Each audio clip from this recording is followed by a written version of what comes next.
Okay, we use metaphors for this practice. We meaning all the mindfulness teachers in the world. And those metaphors are metaphors, and if they help you, good, and if they get in the way, not good. One of the metaphors for equanimity is, and it's a standard one, and it's used by very famous and deep teachers, you sit on the bank of the river and watch it. But that is just a metaphor for equanimity. That's not what equanimity is. Okay? One of the things about the way I teach that people often find weird is I don't actually give you a home base to go back to. A lot of people give you the breath. It's like, okay, just keep coming back to the breath. Why doesn't Shinzen do that? Well, I'm not against it. It's a totally valid way to practice.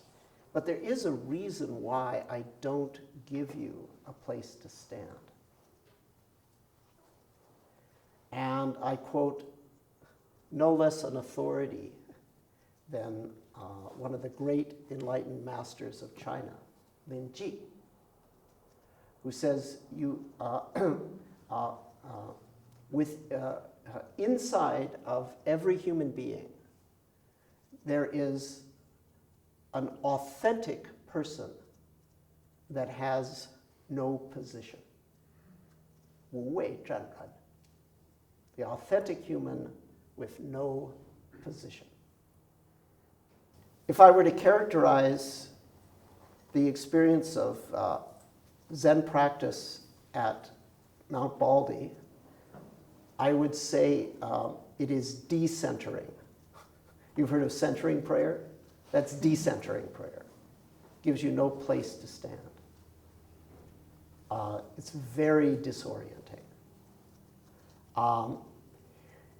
When you finally give up the notion that you're going to have a place to stand, that's when that figure ground reversal takes place.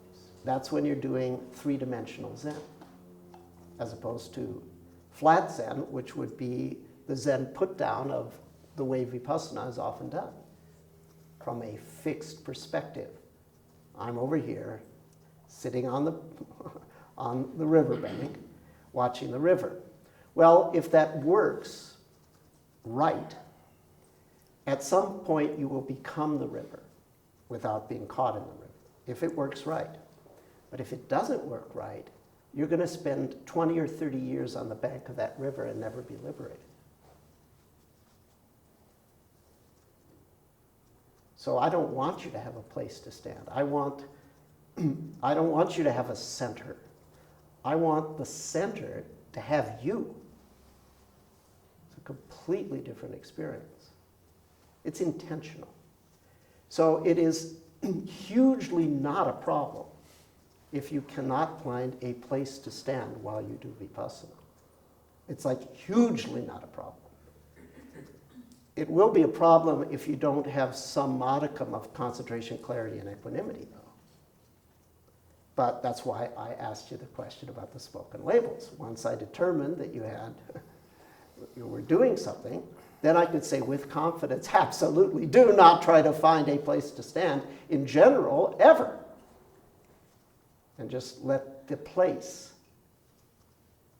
I don't know if you know, but the very common word in ordinary Israeli Hebrew for God is hamakom. That means the place, okay? Let the place find you rather than you find a place.